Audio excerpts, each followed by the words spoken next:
I'm Ryan Grove. This is my wife Tiffany.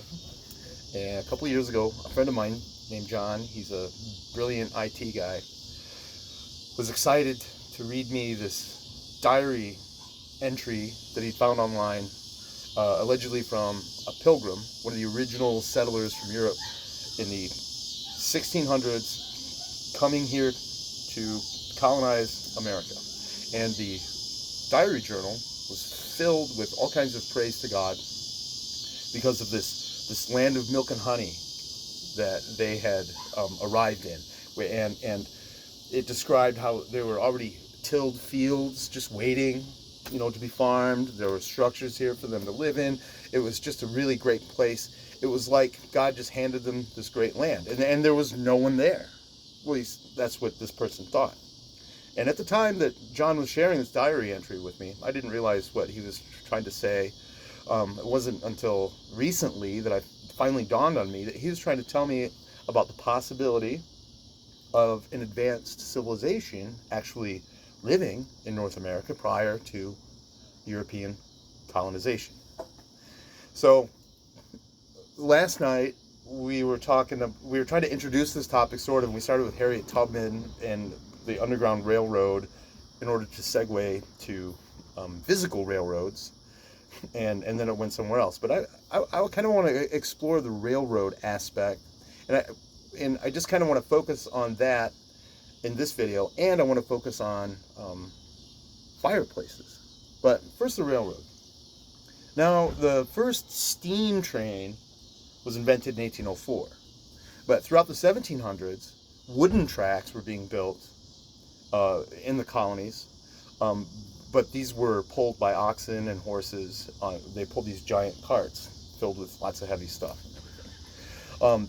It wasn't until 1827 that the first commercial railroad proper company was formed, and that was the Baltimore, Ohio Train Company. And in 1828, they began construction of railroads, and their plan was to connect all the cities and towns throughout the colonies with passenger and freight railways. And that construction actually continued up until the Panic of 1873, when a lot of construction stopped and a lot of railroad companies apparently went out of business at that time. Now, what's interesting about this is that that's 50 year span of building these railroads that can handle these giant iron steam engines. And in that 50 years, there's a map, I believe it's 1873, published by the Baltimore, Ohio Railroad, which shows eastern United States all the way to the Midwest just covered with thousands of miles of railroad. First of all, the easiest part about building a railroad is just laying the tracks, and especially when you're talking about such supposedly wild, untamed terrain as the Appalachian Mountains and the west of the Appalachian Mountains. You run into all kinds of difficulties where you have to create these magnificent bridges. You have to create tunnels. You have to get these tracks level. They have to go over ravines, uneven ground, and through a supposed wilderness. The engineering challenge would almost seem impossible, to a point. However, in that 50 years, using the sparsely populated new United States east of the Appalachians, this company was able to undergo all of these almost anomalous engineering feats in building this extensive railroad. And that's shocking. And you can look at certain, there's certain bridges. Like, there's the longest bridge in the United States at the time it was, I've got notes here. Hold on for just a moment.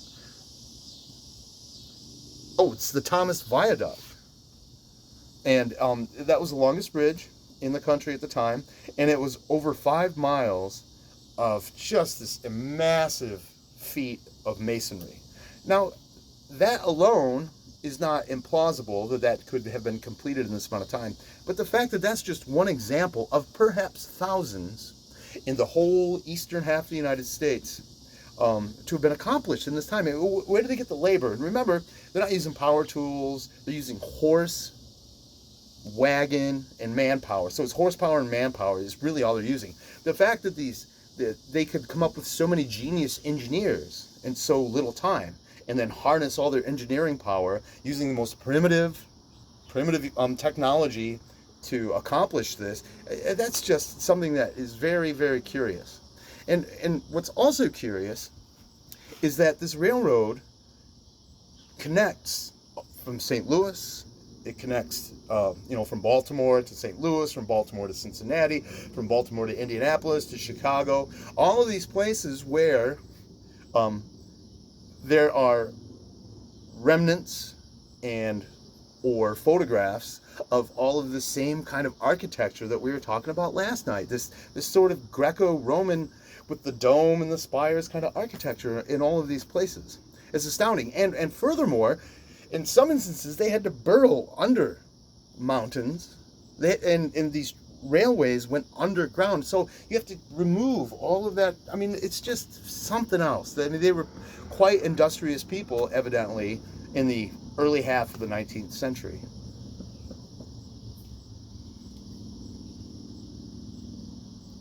Funny to think about that. When we did the flat Earth stuff, she was opposed to me, and after I would finish making a point, then she would try to respond to it or make her own point. But she is kind of brand new to this, as am I, to this issue. So I'm starting to suspect that perhaps she's just listening now at this point. Is that true? Mm-hmm. What do you think so far? Are you buying any of it? No. No? Okay, good. Now I have a contrary partner, and that's good. So this should evolve eventually into some sort of forum where she will refute these wild claims that I'm making once again.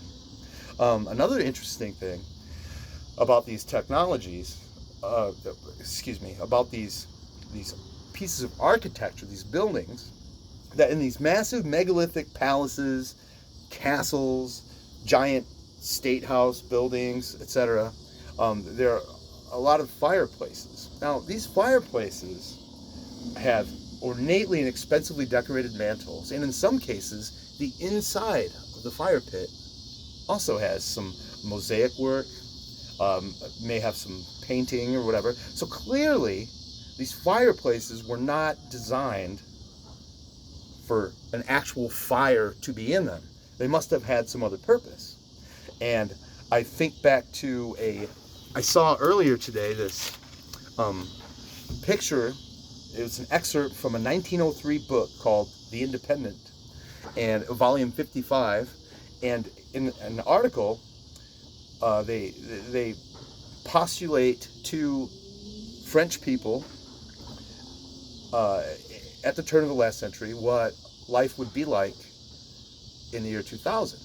And there was an illustration. The illustration was people in a lounge with a fireplace, and it looked very, very turn of the 19th century, the same fashion, all that stuff. But the only thing that was different was they had one of these fireplaces depicted, and in it was this little like metal stem, and from it was emanating all of this light and heat and keeping them warm in the wintertime. And that was like the biggest technological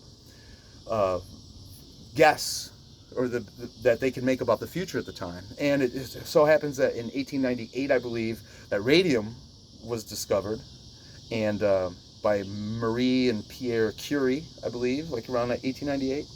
And radium became a phenomenon, and companies began to put radium in lipstick, makeup. They put it in cigarettes, radium-infused cigarettes. And there was this phenomenon of the Radium Girls. You know about the Radium Girls, right? Yes, they painted the clock faces. Glow in the dark. Yeah, it was used as glow-in-the-dark paint, too. Mm-hmm. And did anything nefarious happen to them because of Yes, they got very sick. They all got cancer. Most of them. Yeah, the majority. They got very sick and died painfully. One of them lived to the ripe old age of 107 years old, though, however. So, I don't know. But anyway, I've heard a hypothesis that these fireplaces actually had like a spindle with a little cup at the end made out of some metal, like copper presumably, or something like that. And you would put a little chunk of radium in there, and that radium would give off light, and it would give off a tremendous amount of heat. And the reason they had chimneys was to control the amount of heat. But there's no. That he's a Galen Windsor fan. Oh, Galen Windsor's coming, honey, but just not in this one. We're going to make this kind of short and succinct. All I'm trying to do is to kind of nudge you to kind of ask yourself these questions and maybe do your own research a little bit and see what you can come up with. I'm obviously no expert, but these are things and ideas that, you know, I've come across, and they've certainly piqued my curiosity. Did you see the incredible? Here's a great example of this kind of technology being not only in the United States, or this kind of architecture or antiquitech, not just in the United States, not just in Europe, but in Tokyo. If you see the Disneyland that's in Tokyo, there's the Tower of Terror. Now you look at this piece of architecture and you tell me that this was built by Disney to be the Tower of Terror. Look at it. Obviously it's been repurposed. Obviously it had a much more majestic and tremendous use in the past. And it doesn't look like modern day Disney version of what a castle would look like or a Tower of Terror. Like I said, once you see this architecture, and then you look at old photos of architecture from San Francisco and, you know, old world New York, even architecture that's still around in Washington, D.C., for instance, you see that it's all the same kind of architecture. It's just absolutely extraordinary. Well, that's a little bit we've given you again for tonight. We're making it short and sweet, and I'm just nudging you. So good luck, and I hope that you research this. And if you find anything to refute what I'm saying, please put it in the comments, because I'm not saying I know anything, because I don't. These are all just things that I'm considering. Maybe we'll get to hear more from you next time, which will be soon.